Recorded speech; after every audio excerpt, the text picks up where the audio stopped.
Welcome to టీవీ24 news. ముందుగా headlines చూద్దాం. శ్రీశైలం ఘటనపై మాజీ ఎమ్మెల్యే శిల్పా చక్రపాణిరెడ్డి ఫైర్. అటవీ అధికారులపై ఎమ్మెల్యే బుడ్డా రాజశేఖర్ రెడ్డి దాడి చేయడం హేయమైన చర్య అని వెల్లడి. ఎమ్మెల్యే బుడ్డాపై ఎస్సీ/ఎస్టీ అట్రాసిటీ కేసు నమోదు చేసి అరెస్టు చేయాలని డిమాండ్. ఈ ఎన్నికల్లో కూటమి ఈవీఎంలను ట్యాంపరింగ్ చేసే అధికారంలోకి వచ్చిందన్న మాజీ మంత్రి రోజా. వచ్చే ఎన్నికల్లో జగన్ ముఖ్యమంత్రి అయ్యే వరకు కార్యకర్తలు తగ్గకూడదని వెల్లడి.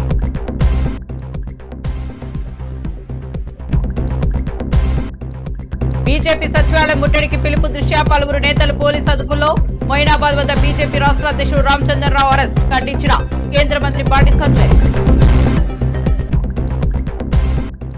సచివాలయంలో యూరియా సరఫరా లభ్యతపై అధికారులతో మంత్రి తుమ్మల సమీక్షా సమావేశం. హాజరైన వ్యవసాయ శాఖ కార్యదర్శి రఘునందన్ రావు, వ్యవసాయ శాఖ director Gopi, cooperative commissioner Surendra Mohan.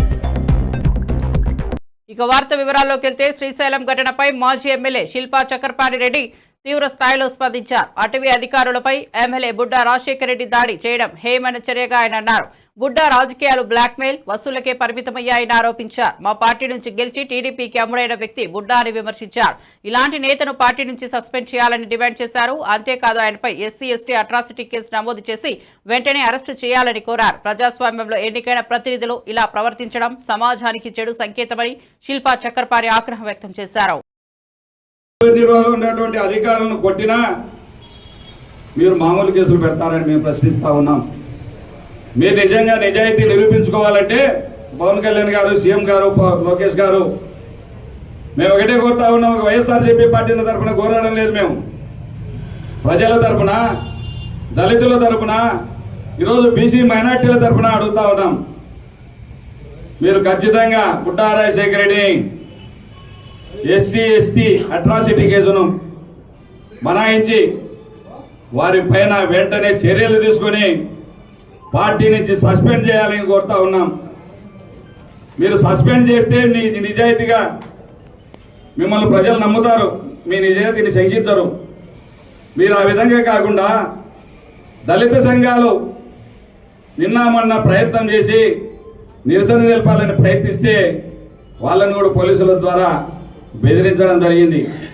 Budda రాజశేఖర్ని మీరు ఇట్లే వదిలితే అచ్చోసిన ఆంబోతులాగా ప్రజలపై పడి ఈరోజు దుర్మార్గంగా ప్రజల్ని హింసించడం ప్రారంభించారు. నేను ఒకటే చెప్తా ఉన్నా, మళ్ళీ ఈరోజు సిగ్గు లేకుండా తన మనసులతో తను మాట్లాడుతూ ఉన్నాడు. చెక్ పోస్టులలో విపరీతమైనటువంటి లంచాలు తీసుకుంటా ఉన్నారు. అందుకే నేను అక్కడ ఆపాను, అందుకే మందలించడానికి పోయాను. ఆ మందలించడానికి పోతే రాత్రి వేళల్లో 2 గంటలప్పుడు అభివృద్ధిని చూపించకపోయినాడు. ఏ బొచ్చులో అభివృద్ధి చేసినాడు నువ్వు? ఏం అభివృద్ధి చేసి ఇంకా చూపించాలి? పగులు కూడా చూపించడానికి లేదా? ఏం అభివృద్ధి చేసావని నువ్వు చూపించడానికి 2 గంటలప్పుడు తీసుకెళ్లి అధికారులను తీసుకెళ్లి నానా హింసలు పెడతావా? మాజీ మంత్రి రోజా కూటమి ప్రభుత్వంపై తీవ్ర విమర్శలు చేశారు. ఈ ఎన్నికల్లో ఈవీఎంలను ట్యాంపరింగ్ చేసి అధికారంలోకి వచ్చారని ఆరోపించారు. జగన్మోహన్ రెడ్డి చేసిన అభివృద్ధి సంక్షేమ పథకాల కంటే మించిన పనులు కూటమి ప్రభుత్వం చేయలేదని తెలిపారు. ప్రజలను మోసం చేసి దొంగ దెబ్బతో అధికారంలోకి వచ్చారని రోజా మండిపడ్డారు. కార్యకర్తలు వచ్చే ఎన్నికల వరకు తగ్గకుండా కృషి చేయాలని పిలుపునిచ్చారు. జగన్ మళ్లీ ముఖ్యమంత్రిగా అయ్యే వరకు పోరాటం ఆగకూడదని స్పష్టం చేశారు. జగన్ 2.0 ఎలా ఉంటుందో రాష్ట్ర ప్రజలకు చూపిస్తామని ధైర్యంగా చెప్పారు. ప్రభుత్వం దొంగ దెబ్బతీసింది. నెక్స్ట్ టైం అది కుదరదు, నెక్స్ట్ టైం ఆ పరిస్థితి ఉండదు. సో ప్రజల అభిమానం జగనన్నని కోరుకుంటుంది కాబట్టి మళ్ళీ జగనన్న ముఖ్యమంత్రి అయ్యే విధంగా మనం ఎక్కడికక్కడ బూతుల దగ్గర తగ్గేదే లేదని పనిచేయాల్సిన అవసరం ఎంతో ఉంది. అండ్ ప్రతిపక్షాలు కూడా గుర్తుపట్టుకోవాల్సింది ఒక్కటే, ఇప్పుడు మీరిచ్చిన వాగ్దానాలు నెరవేర్చకుండా కేవలం రెడ్ బుక్ రాజ్యాంగం అంటూ ప్రజల్ని, కార్యకర్తల్ని, నాయకుల్ని ఇబ్బంది పెడితే జగన్ 2.0 సో మేము ప్రతి కుటుంబంలో ఒక బిడ్డలాగా పనిచేశాం. కులం చూడలేదు, మతం చూడలేదు, పార్టీ చూడలేదు. కానీ ఇప్పుడున్న పరిస్థితులు వేరుగా ఉన్నాయి. ఈ ఊర్లోకి అడుగు పెట్టాలంటేనే మీరు చూశారు ఎన్ని అడ్డంకులు పెట్టి రానీకుండా చేయాలన్న ప్రయత్నం చేశారు. కానీ ప్రజలు ప్రేమతో, అభిమానంతో స్వాగతం పలికింత దూరం మమ్మల్ని తీసుకొచ్చారు. సో ప్రజల అభిమానం ముందు ఎవరైనా కూడా తట్టుకోలేరు. సో ప్రజలు ఈరోజు ఇంత సంతోషంగా ఇక్కడికి వచ్చి మమ్మల్ని ఆశీర్వదించడం చూస్తుంటే మా అమర్ గారు రాబోయే ఎన్నికల్లో బంపర్ మెజారిటీతో గెలుస్తారు. మళ్ళీ మీ ప్రాంతాన్ని చక్కగా అభివృద్ధి కార్యక్రమాలు చేపడతారు. మీ అందరికీ కూడా అండగా నిలబడతారని మనస్ఫూర్తిగా తెలియజేసుకుంటూ, మరి దుర్గాలమ్మ పండుగ సందర్భంగా ఇక్కడికి రావటం, దుర్గాలమ్మని దర్శించుకోవడం జరిగింది. అమ్మవారి ఆశీస్సులు మీ అందరి మీద, మా అందరి మీద ఉండాలి. ఎప్పుడూ కూడా దుష్ట శిక్షణ, శిష్ట రక్షణ చేయాలని అమ్మని కోరుకుంటూ, అమ్మ ఆశీస్సులతో ప్రతి కుటుంబం సుఖంగా సంతోషంగా ఉండాలని మనస్ఫూర్తిగా ఆశీర్వదిస్తూ సెలవు. మంత్రి సత్యకుమార్ యాదవ్ వైసీపీపై ఘాటు విమర్శలు చేశారు. అధికారంలో ఉన్నప్పుడు టీటీడీ ప్రతిష్టను పూర్తిగా దిగజార్చిందని అన్నారు. టీటీడీని పార్టీ అడ్డాగా మార్చుకుని టికెట్లు అమ్ముకున్నారని ఆరోపించారు. వారు అధికారంలోకి వచ్చిన మొదటి ఏడాదిలోనే ఆస్తులను వేలం వేయాలని ప్రయత్నించారని గుర్తు చేశారు. అంతేకాదు ఫేక్ వీడియోలు సృష్టించి ప్రజలను తప్పుదోవ పట్టిస్తున్నారని విమర్శించారు. తిరుమల ప్రతిష్టతను కాపాడాల్సిన బాధ్యత నిజాలు బయటపడుతున్న కొద్దీ వైసీపీ అసలు ముఖం ప్రజల ముందు వస్తోందని స్పష్టం చేశారు. వైసీపీ అధికారంలోకి వచ్చిన మొదటి కొన్ని నెలల్లోనే టీటీడీకి సంబంధించిన ఆస్తులను వేలమేయాలని ప్రయత్నం చేసింది. టీటీడీ ఆదాయం నుండి ఇతరత్ర కార్యక్రమాలకి నిధుల్ని దారి మళ్లించింది. ఆలయాల మీద, అది కావలి కావచ్చు, లేదా రామతీర్థం కావచ్చు, అంతర్వేది కావచ్చు, విగ్రహాల మీద దాడులు, విగ్రహాలు ధ్వంసం చేయడం, రథాలను కాల్చివేయడం, దీని వెనుక ఆనాడు అధికారంలో ఉంటున్న పార్టీనే ప్రేరేపించిందని అనేక రకాల విమర్శలు వచ్చాయి. దాన్ని బట్టి అధికారంలో ఉన్నప్పుడు ఆ రకంగా చేసి ఇప్పుడు ప్రతిపక్షంలోకి వచ్చిన తర్వాత కూడా ఆలయాల పవిత్రతను తగ్గించే ప్రయత్నం చేస్తూ ఉన్నారు. టీటీడీని వాళ్ళ పార్టీకి అడ్డాగా చేసుకుని గతంలో ఇష్టారాజ్యంగా వ్యవహరించి టీటీడీ టికెట్లను అమ్ముకొని నాణ్యతను లడ్డులో కానీ ప్రసాదంలో నాణ్యతను తగ్గించి వైసీపీ నాయకత్వం ఇవాళ మళ్ళీ ఈ రకంగా విమర్శలకు పాల్పడుతూ, అసత్య ప్రచారాలు పాడుతూ, ఫేక్ వీడియోలను సృష్టిస్తూ వాళ్ళ ప్రజల్లో అపోహలు సృష్టించి తద్వారా లబ్ధి పొందామని చూస్తున్నారు. మాజీ మంత్రి కాకాని గోవర్ధన్ రెడ్డి యూరియా కొరతపై తీవ్రంగా మండిపడ్డారు. బ్లాక్ మార్కెట్లో యూరియాను అధిక ధరలకు విక్రయిస్తున్నారని ఆరోపించారు. రైతులు ఇబ్బందులు పడుతుంటే ప్రభుత్వం మాత్రం నిశ్శబ్దంగా ఉందని విమర్శించారు. ముఖ్యంగా చంద్రబాబు ఎన్డీఏ కూటమిలో భాగస్వామిగా ఉన్న సకాలంలో యూరియా సరఫరా చేయకపోవడం రైతాంగానికి అన్యాయమని అన్నారు. ఈ పరిస్థితులకు ఎవరు బాధ్యత వహించాలనే అంశంపై సీఎం సమాధానం చెప్పాలని డిమాండ్ చేశారు. రైతుల సమస్యలపై దృష్టి పెట్టకుండా ఇతర విషయాల్లో మునిగితే ఉద్యమాలు తప్పువని హెచ్చరించారు. రైతులకు అవసరమైన ఎరువులు సకాలంలో అందించకపోతే కఠిన చర్యలు తీసుకోవాలని కాకాని గోవర్ధన్ రెడ్డి స్పష్టం చేశారు. ప్రధానమైనటువంటి పంపిణీలో కీలకమైనటువంటిది కేంద్రమే. అక్కడ ఇక్కడ కూటమి ప్రభుత్వం ఉన్నప్పుడు, మీ ప్రభుత్వమే కేంద్రంలో ఉన్నప్పుడు, రైతులకు సంబంధించి కేటాయించినటువంటి ఎరువులను తీసుకొచ్చి రైతులకు ఇవ్వాల్సినటువంటి బాధ్యత మీ మీద ఉన్నప్పుడు వాటి గురించి పట్టించుకోకుండా ఈరోజు ఖరీఫ్ సీజన్ ప్రారంభమై వరి సాగు ప్రధాన పంటగా ఈరోజు సాగు చేస్తుంటే రైతులు యూరియాకి గణనీయమైనటువంటి డిమాండ్ పెరిగినటువంటి నేపథ్యంలో ఏమాత్రం ఆలోచన చేయకుండా ప్రైవేటు వ్యక్తులకు కట్టబెట్టి డీలర్లకు దోచిపెట్టి వాళ్ళ ద్వారా మీరు ముడుపులు తీసుకుని ఈరోజు రైతులకు పాపం 200 రూపాయలు 300 రూపాయలు బస్తా మీద అదనంగా చెల్లించాల్సినటువంటి దుస్థితి ఏర్పడింది. అంటే దీనికి ఎవరు బాధ్యత వహించాలి అనేటువంటిది చంద్రబాబు నాయుడు గారు రైతాంగానికి సమాధానం చెప్పాల్సినటువంటి అవసరం ఉంది. ఈరోజు పాపం పడిగాపులు కాస్తున్నారు, ఎండలో క్యూలో నిలబడుతున్నారు, వర్షాలు తడుస్తున్నారు. బీజేపీ సచివాలయం ముట్టడికి పిలుపు రాష్ట్రంలో ఉద్రిక్తతలకు దారితీసింది. ఈ నేపథ్యంలో పలువురు బీజేపీ నేతలను పోలీసులు అరెస్ట్ చేశారు. మొయినాబాద్ వద్ద పార్టీ రాష్ట్ర అధ్యక్షుడు రామచంద్రరావును అదుపులోకి తీసుకున్నారు. ఆయనతో పాటు ఇతర నేతలపై కూడా పోలీసులు చర్యలు చేపట్టారు. సచివాలయం వద్ద భారీగా పోలీసులు మోహరించి నిరసన ర్యాలీలను అడ్డుకున్నారు. దీంతో చిన్నపాటి ఉద్రిక్తతలు చోటు చేసుకున్నాయి. ప్రభుత్వ వైఫల్యాలపై ప్రజలకు అవగాహన కల్పించేందుకు ఈ ముట్టడి పిలుపునిచ్చిందని బీజేపీ స్పష్టం చేసింది. అయితే పోలీసులు అనుమతి లేని ఈ కార్యక్రమాన్ని అడ్డుకోవడంతో పరిస్థితి మరింత వేడెక్కింది. రాష్ట్ర వ్యాప్తంగా బీజేపీ కార్యకర్తలు అరెస్టులపై నిరసనలు వ్యక్తం చేస్తున్నారు.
మంత్రి ఆనం రామనారాయణ రెడ్డి ప్రతిపక్షంపై ఆగ్రహం వ్యక్తం చేశారు. రాజకీయ లబ్ధి కోసం దేవుడిని సైతం దూషించడం సిగ్గుచేటని విమర్శించారు.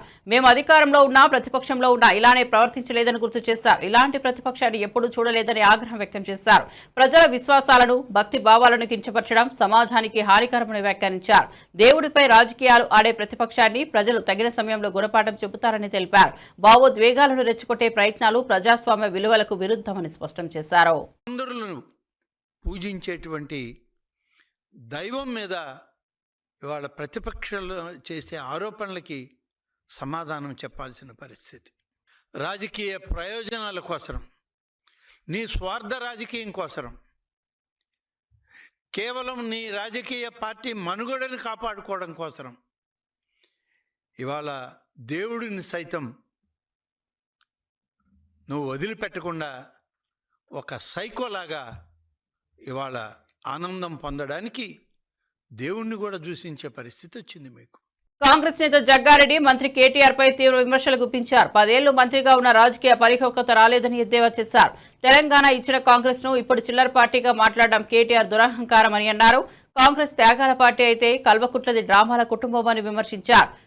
వారి తాత బతికి ఉన్న కేటీఆర్ వ్యాఖ్యలు విని తిడతారని వ్యాఖ్యానించారు. తెలంగాణ సాధనలో కాంగ్రెస్ చేసిన త్యాగాలను ప్రజలు మర్చిపోలేదని జగ్గారెడ్డి స్పష్టం చేశారు. కేటీఆర్ మాటలు ప్రజలకు పెద్దగా ప్రభావం చూపవని, కాంగ్రెస్ తన బలంతో మరోసారి ప్రజల మద్దతు సాధిస్తోందని ధీమా వ్యక్తం చేశారు. అతను మాటలు దొరుకుతున్నాయి అనేది నాకు ఇక్కడ కనబడుతున్నది. నేను వీడియో ఆయన చూసిన, కేటీఆర్ వీడియో చూసిన, పదే 1-4 సార్లు చూసిన వీడియోని.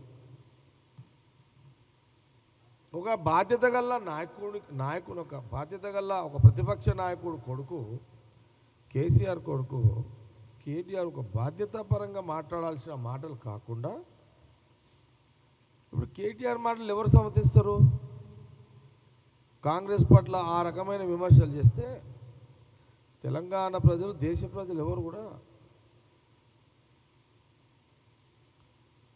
ఒకవేళ కేటీఆర్ తాత వాళ్ళ తాతనో వాళ్ళ అమ్మనో వాళ్ళ నాయనమ్మనో బతికి ఉండి వాళ్ళని అడిగితే కూడా వాళ్ళు తిడతారు కేటీఆర్. అరే త్యాగాలు వీళ్ళు త్యాగాలు చేసి వచ్చిన వాళ్ళు కాదు కదా, వీళ్ళంతా ఆర్టిస్టులు, డ్రామా ఆర్టిస్టులు,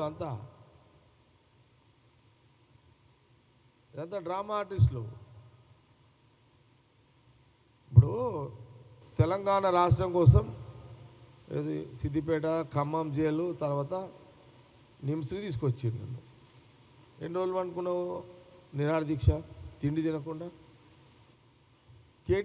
కేసీఆర్ గారు 4 రోజులు, 5 రోజులు, 10 రోజులు అన్నం లేకుండా ఉండగలుగుతాడు అట్లంటే? అది సాధ్యమా? మాకే కాదు, ఇంత వయసులో మనతోటే కాదు. అంటే వాదము అట్లా, తెలంగాణ వాదము, తెలంగాణ ప్రజలు ఎట్లా దీక్ష చేసినా, తినుకుంటే దీక్ష చేసినా యాక్సెప్ట్ చేసిన రోజులు అవన్నీ. ఎందుకంటే కారణం ఏంటంటే, బలమైన కారణం ఏంది, రాష్ట్ర విభజన జరగాలని. అట్లా మా కాంగ్రెస్ లీడర్ మొత్తం ఆడనే ఉన్నారు. మా జానారెడ్డి గారికి స్టార్ట్ చేస్తే ఎంటైర్ కాంగ్రెస్ అంతా ఆడనే ఉన్నది. లేవకో కేసీఆర్ లేవకో, ఎందుకంటే వాళ్ళకంటే ముఖ్యం మా వాళ్ళకి ఎక్కువ ఉండే కదా. రాష్ట్రం తీసుకురావాలి, తావాలి అని కాంగ్రెస్ లేదే కదా. ఆయన దీక్ష మొత్తం కాంగ్రెస్ డిజైనే. కాకపోతే జాక్పాట్ కేసీఆర్ కొట్టుకున్నాడు, మా వాళ్ళు కొట్టలేకపోయారు కదా 2014లో. కానీ సరే ఏదైనా కానీ రాష్ట్రం కావాలనుకున్నారు, వచ్చింది. ఏమవుతుంది ఏంది, ఈ రాష్ట్రం వచ్చింది. ఇప్పుడు దగ్గర కేసీఆర్ పుణ్యమని 7 లక్షల కోట్ల అప్పు అయితే చేసారు. అదొకటి మనకు, అదొక రికార్డ్. రాష్ట్ర విభజన తర్వాత 7 లక్షల కోట్ల అప్పు చేసి చరిత్ర నిలబడ్డ ఇక తెలంగాణ ప్రజలు, ఆ కుటుంబము అందరూ ఆలోచన చేసుకోవాలి. ఇక రాష్ట్రంలో యూరియా సరఫరా లభ్యత అంశాలపై మంత్రి తుమ్మల సమీక్షా సమావేశం నిర్వహించారు. ఈ సమావేశానికి వ్యవసాయ శాఖ కార్యదర్శి రఘునందన్ రావు, వ్యవసాయ శాఖ director Gopi, cooperative commissioner Sunil Mohan హాజరయ్యారు. రైతులకు సకాలంలో ఎరువులు అందేలా చర్యలు తీసుకోవాలని మంత్రి ఆదేశించారు. యూరియా కొరత రాకుండా నిల్వలను పర్యవేక్షించాలని అధికారులను ఆదేశించారు. రైతాంగానికి ఇబ్బందులు కలగకుండా సమన్వయం కొనసాగించాలని సూచించారు. సరఫరా వ్యవస్థలో ఎలాంటి లోపాలు ఉన్నా వెంటనే సరిచేయాలని మంత్రి స్పష్టం చేశారు. రైతుల అవసరాలను దృష్టిలో ఉంచుకొని యూరియా పంపిణీపై ప్రత్యేక పర్యవేక్షణ అవసరమని పేర్కొన్నారు.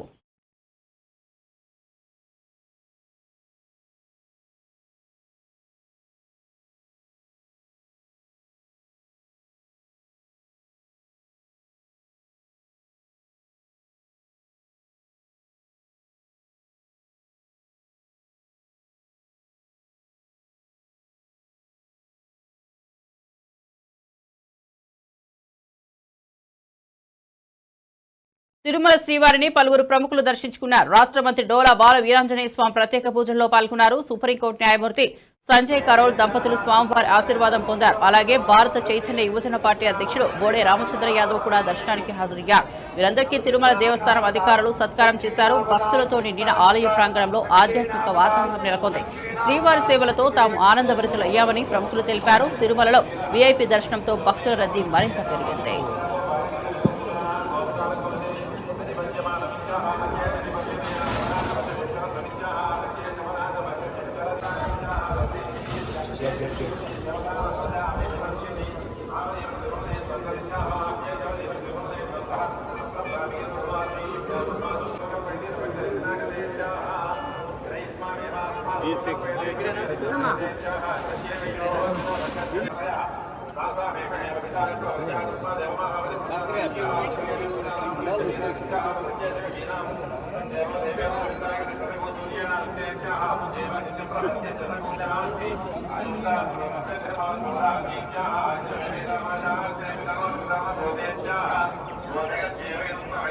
వైసీపీ హయాంలో దివ్యాంగుల బోగస్ సర్టిఫికెట్ల ఆధారంగా పెన్షన్లు పొందిన వారిపై ప్రభుత్వం కఠిన చర్యలు తీసుకుంది. అన్ని అవయవాలు బాగున్న అధికారం అండతో అనర్హులు పొందిన పెన్షన్లను రీవెరిఫికేషన్ ద్వారా గుర్తించారు. నిజమైన దివ్యాంగులకు అన్యాయం జరగకుండా అర్హులందరికీ పింఛన్లు చేరేలా చర్యలు చేపట్టారు. అనర్హుల పింఛన్లు తొలగించడంతో భవిష్యత్తులో కొత్త పెన్షన్ల మంజూరు సులభమవుతుందని అధికారులు తెలిపారు. సీఎం ఆదేశాల మేరకు రీవెరిఫికేషన్ పూర్తి చేసి పారదర్శక విధానంలో ముందుకు సాగుతున్నట్లు స్పష్టం చేశారు. ఈ చర్యతో అసలైన దివ్యాంగులకు మరింత న్యాయం జరుగుతుందని ప్రభుత్వం నమ్ముతోంది.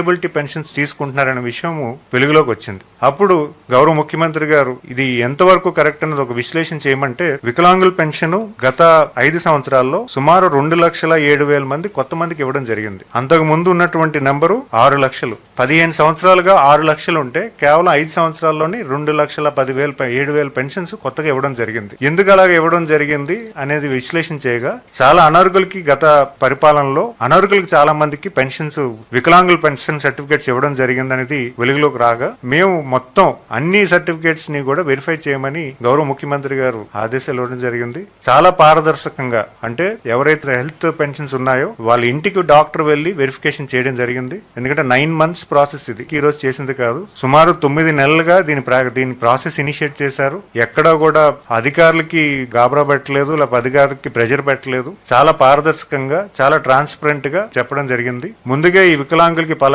రోజు ఇక్కడ వెరిఫికేషన్ కి మీకు స్లాట్ ఓపెన్ చేశాము, ఆ స్లాట్ కి మీరు అటెండ్ అవ్వాలని వాళ్ళకి రిక్వెస్ట్ చేశాము. ఆ స్లాట్ నిమిత్తమే ఆ రోజు వికలాంగులు ఎవరైతే ఉన్నారో వాళ్ళు కూడా వెళ్ళి వెరిఫికేషన్ చేసుకోవడం జరిగింది. ఈ వెరిఫికేషన్ ప్రాసెస్ అంతా కూడా సుమారు 7,95,000 మందికి రీవెరిఫికేషన్ లో 5,50,000 మందికి సుమారుగా రీవెరిఫికేషన్ ప్రాసెస్ కంప్లీట్ అయింది. ఈ 5,55,000లో ఉన్నటువంటి సర్టిఫికేట్స్ అన్ని కూడా ఈ రోజు అప్లోడ్ అయ్యి, అందులో ఇనెలిజిబుల్ ఎవరైనా ఉంటే వాళ్ళకి కొంత నోటీస్ ఇవ్వడం జరిగింది. అందులో కొన్ని టెంపరరీ సర్టిఫికేట్స్ లోకి కన్వర్ట్ అయ్యాయి. అంటే గతంలో మనకి ఈ ప్రాసెస్ లేకపోవడం వల్ల, అంటే సర్టిఫికేట్స్ అనేవి కొన్ని మాన్యువల్ సర్టిఫికేట్స్ కూడా ఉన్నాయి గతంలో. యాక్చువల్ గా డిజేబిలిటీ యాక్ట్ అనేది 2016లో వచ్చింది. అది అంతకు ముందు ఉన్నటువంటివన్నీ కూడా manual certificates. So manual certificates అన్ని కూడా కొన్ని టెంపరరీ సర్టిఫికేట్స్ కింద కన్వర్ట్ అవ్వడం జరిగింది. కానీ వాళ్ళకి ఎలిజిబిలిటీ ఉంటే మాత్రం, వాళ్ళకి 40% కన్నా ఎక్కువ ఉంటే మాత్రం వాళ్ళకి కూడా అరుగుల్లో కలపమని చెప్పి మన గౌరవ ముఖ్యమంత్రి గారు నిన్న మాకు అందరికీ కూడా ఆదేశాలు ఇవ్వడం జరిగింది. సో వాళ్ళు కూడా కన్సిడరేషన్ చేస్తూ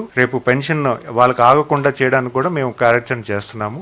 గుప్పించారు. ప్రభుత్వ రంగ సంస్థలో నిండా ముంచి దేశ సంపదను ఇద్దరు గుజరాతీ బాసులు అదానీ అంబానీలకే దోచిపెట్టారని ఆరోపించారు. రష్యా నుంచి పెట్రోల్ దిగుమతులతో లాభం ప్రజలకు కాకుండా వారికే చేరిందని అన్నారు. కేంద్ర బీజేపీ ప్రభుత్వం దేశ ప్రజలపై భారం మోపి పెద్ద వ్యాపారవేత్తలకు మేలు చేస్తోందని విమర్శించారు. సాధారణ ప్రజల జీవన ప్రమాణాలను దెబ్బతీసే విధానాలు అమలు అవుతున్నాయని ఆగ్రహం వ్యక్తం చేశారు. ఆర్థిక వ్యవస్థను కొంతమందికే కట్టబెట్టడం ప్రజాస్వామ్యానికి హానికరమని బీఆర్ఎస్ నేతలు హెచ్చరించారు. ప్రజలు దీనిపై అప్రమత్తంగా ఉండాలని పిలుపునిచ్చారు. ఒక్కొక్క బ్యారెల్ మీద డిస్కౌంట్ తోని భారత్ రష్యన్ ఆయిల్ని ఇంపోర్ట్ చేసుకుంది.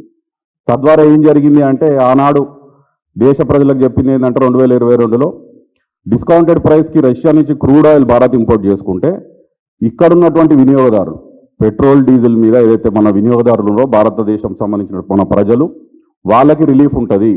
పెట్రోల్ డీజిల్ ప్రైజుల మీద కట్టు ఉంటుంది రేటు, మనకు పెద్ద ఎత్తున రిలీఫ్ ఉండబోతుందని చెప్పి వాళ్ళు ప్రచారం చేశారు. కానీ తీరా ఈ 3 సంవత్సరాలలో జరిగింది ఏంటిదంటే, కేవలం 1%, 2022లో కేవలం 1% రష్యన్ క్రూడ్ ఆయిల్ని భారతదేశం ఇంపోర్ట్ చేసుకునేది 2025 నాటికి 3 సంవత్సరాల్లో 40% పెరిగింది. ఈ 40% పెరిగిన దాంట్లో సింహభాగం ఎవరు ఇంపోర్ట్ చేసుకున్నారు అంటే ముఖేష్ అంబానీ గారి రిలయన్స్ ఎనర్జీ ఇంపోర్ట్ చేసుకున్నారు.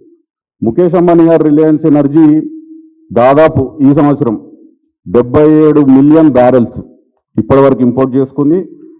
ఈ జనవరిలో, మొన్న 6 నెలల ముందు జనవరిలో ఇంకో 10 సంవత్సరాలకు ఒక టర్మ్ అగ్రిమెంట్ కూడా రష్యాతో చేసుకోవడం జరిగింది ముఖేష్ అంబానీ గారు రిలయన్స్ ఎనర్జీస్. తద్వారా ఏం జరిగింది అంటే అమెరికా ప్రభుత్వం 50% ట్యాక్స్ ఇండియా మీద మోపితే $50 బిలియన్ అంటే మన భారతదేశం యొక్క బడ్జెట్ 50 లక్షల కోట్లు ఉంటే 5 లక్షల కోట్లు అంటే 10%. మన భారతదేశం యాన్యువల్ బడ్జెట్లో 10% మన భారతదేశానికి సంబంధించిన ఎక్స్పోర్ట్స్ మీద భారం పడబోతుంది. ఇది నేను చెప్పేమాట కాదు, ప్రభుత్వము అధికారికంగా పార్లమెంట్లో చెప్పింది. భారత ప్రభుత్వం జితిన్ ప్రసాద్ గారు కామర్స్ మినిస్టర్గా పార్లమెంట్కి చెప్పినటువంటి లెక్క ఇది. అయితే ఇందులో నేషనల్ న్యూస్లో కూడా వచ్చినాయి ఇవి. ఈ అంబానీ రిలయన్స్ కంపెనీ ఏదైతే ఇంపోర్ట్ చేసుకుందో 77 మిలియన్ బ్యారెల్స్ ఈ సంవత్సరం, తర్వాత 10 సంవత్సరాలకు సంబంధించి ప్రతిరోజు 5 లక్షల barrels of Russian crude oil import చేసుకొని ఆ క్రూడ్ ఆయిల్ని ఇక్కడ ఇండియాలో రిఫైన్ చేసి మళ్ళా మన వినియోగదారులకు కాదు, బయట దేశాలకు, యూరోపియన్ దేశాలకు, ఏషియాలో ఇతర దేశాలకు ఎక్స్పోర్ట్ చేస్తుంది రిలయన్స్ కంపెనీ. తద్వారా వాళ్ళకు వచ్చిన లాభం ఏంది అంటే ఈ 3 సంవత్సరాలలో $16 బిలియన్, అక్షరాల 1,50,000 కోట్లు, 1,50,000 కోట్లు రిలయన్స్ కంపెనీ. ఇంకో కంపెనీ ఉంది నయారా ఎనర్జీస్. ఈ 2 సంస్థలు కలిసి, అందులో సింహభాగం రిలయన్స్దే, వాళ్ళు చేసుకున్నటువంటి ప్రాఫిట్ 1,50,000 కోట్లు. కొన్ని దేశ ప్రజలకు ఏమన్నా లాభం జరిగిందా ఈ డిస్కౌంటెడ్ ప్రైస్కి క్రూడ్ ఆయిల్? వైసీపీ సీనియర్ నేత పెద్దిరెడ్డి కూటమి ప్రభుత్వంపై తీవ్ర ఆగ్రహం వ్యక్తం చేశారు. ఈ ప్రభుత్వం చాలా కక్షపూరితంగా వ్యవహరిస్తోందని ఆరోపించారు. గతంలో చంద్రబాబు అరెస్ట్ అయినప్పుడు ఇదే జైల్లో ఆయనకు మర్యాదలు కల్పించారని గుర్తు చేశారు. కానీ ఇప్పుడు జగన్మోహన్ రెడ్డిని ఉద్దేశపూర్వకంగా అవమానించారని విమర్శించారు. అధికార అహంకారంతో ఇలాగే వ్యవహరిస్తే ప్రతిఫలం అనుభవించక తప్పదని హెచ్చరించారు. రాజకీయాల్లో ప్రతీకార ధోరణి రాష్ట్రానికి మేలు చేయదని వ్యాఖ్యానించారు. ప్రజాస్వామ్యం పరిరక్షణ కోసం ఇలాంటి చర్యలను ప్రజలు ఖండించాలన్నారు. జగన్ పై జరుగుతున్న వ్యవహారం వెనుక కుట్రలు ఉన్నాయని పెద్దిరెడ్డి స్పష్టం చేశారు. గతంలో నేను వచ్చేప్పుడు మీడియా పాయింట్ ఎక్కడున్నది, ఈరోజు మీడియా పాయింట్ ఎక్కడుంది, ఈ బ్యారికేడ్స్ అన్నీ గతంలో ఉన్నాయా లేదా, ఇవి చూస్తేనే అర్థమవుతుంది ఎంత కక్ష సాధింపుగా వ్యవహారం చేస్తా ఉంది ఈ ప్రభుత్వం అని చెప్పి. తప్పనిసరిగా ఇంత కక్షపూరితంగా వ్యవహారం చేసే చంద్రబాబు నాయుడు ఈ రాష్ట్రంలో రాష్ట్ర ప్రజలకు అందరికీ కూడా తెలిసే విధంగా నేను తెలియజేస్తా ఉన్నాను. చంద్రబాబు నాయుడు అధికారంలో ఉండి ఈ విధంగా వ్యవహారం చేస్తే గతంలో ఆయన అరెస్ట్ అయినప్పుడు కానీ ఆ తర్వాత కానీ ఆయనకు ఏ విధంగా ఇక్కడ ఇదే జైల్లో మర్యాదలు జరిగాయి, ఈరోజు ఏ విధంగా ఇంత కక్షపూని వ్యవహారం చేస్తూ ఉన్నారు. జైలు సిబ్బంది కానీ బయట పోలీసులు కానీ అందరూ కూడా చాలా కక్షపూరితంగా వ్యవహారం చేస్తూ ఉన్నారు. ఇది ఒక ప్రభుత్వం చేయాల్సింది కాదు, కానీ ఈ ప్రభుత్వం చేస్తూ ఉంది. దీనికి తప్పనిసరిగా ప్రతిఫలం తీర్చుకోక తప్పదని చెప్పి తెలియజేస్తా ఉన్నాను. బీహార్ రాష్ట్రం గయాలో ప్రధాని నరేంద్ర మోదీ భారీ బహిరంగ సభలో పాల్గొన్నారు. ఈ సందర్భంగా 13,000 కోట్ల అభివృద్ధి పనులకు శంకుస్థాపన చేసి ప్రారంభోత్సవం నిర్వహించారు. గయా ఢిల్లీ మధ్య అమృత్ భారత్ ఎక్స్ప్రెస్ రైలును జెండా ఊపి ప్రారంభించారు. అలాగే వైశాలి కోడెర్మా వద్ద బౌద్ధ సర్క్యూట్ రైలును కూడా ప్రారంభించారు. ఈ ప్రాజెక్టులు బీహార్ రాష్ట్ర అభివృద్ధికి పర్యాటకానికి ఊతమిస్తాయని ప్రధాని పేర్కొన్నారు. బౌద్ధ వారసత్వ దేశాలకు మరింత కనెక్టివిటీ లభిస్తుందని తెలిపారు. మోదీ పర్యటనతో గయాలో ప్రజలు భారీగా తరలివచ్చి ఉత్సాహం వ్యక్తం చేశారు. ఈ అభివృద్ధి పథకాలతో బీహార్ కొత్త దశలోకి అడుగు పెడుతుందన్నారు.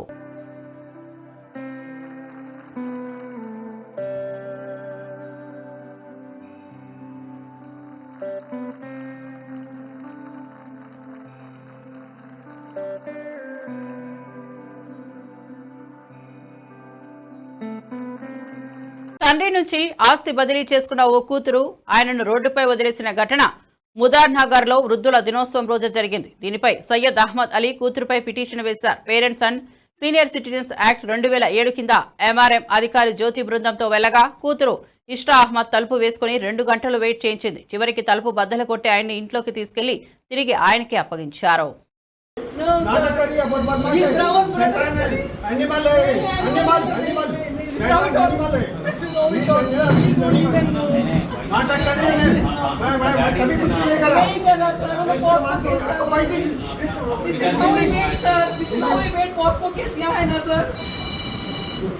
पॉस्को केस डाले ना sir, sorry MSc, this is Osmania, उसमें एमएससी वाज ना सर.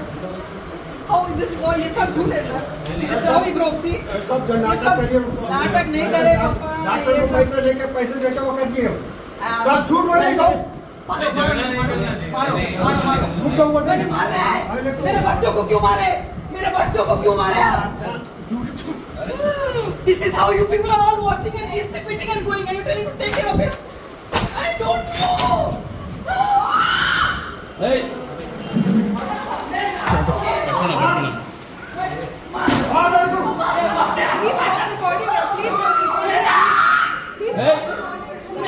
బులెటిన్ ముగించే ముందు హెడ్లైన్స్ మరోసారి చూద్దాం. శ్రీశైలం ఘటనపై మాజీ ఎమ్మెల్యే శిల్పా చక్రపాణిరెడ్డి ఫైర్. అటవీ అధికారులపై ఎమ్మెల్యే బుడ్డా రాజశేఖర రెడ్డి దాడి చేయడం హేయమైన చర్య అని వెల్లడి. ఎమ్మెల్యే బుడ్డాపై ఎస్సీ/ఎస్టీ అట్రాసిటీ కేసు నమోదు చేసి అరెస్టు చేయాలని డిమాండ్. ఈ ఎన్నికల్లో కూటమి ఈవీఎంలను ట్యాంపరింగ్ చేసే అధికారంలోకి వచ్చిందన్న మాజీ మంత్రి రోజా. వచ్చే ఎన్నికల్లో జగన్ ముఖ్యమంత్రి అయ్యే వరకు కార్యకర్తలు తగ్గకూడదని వెల్లడి.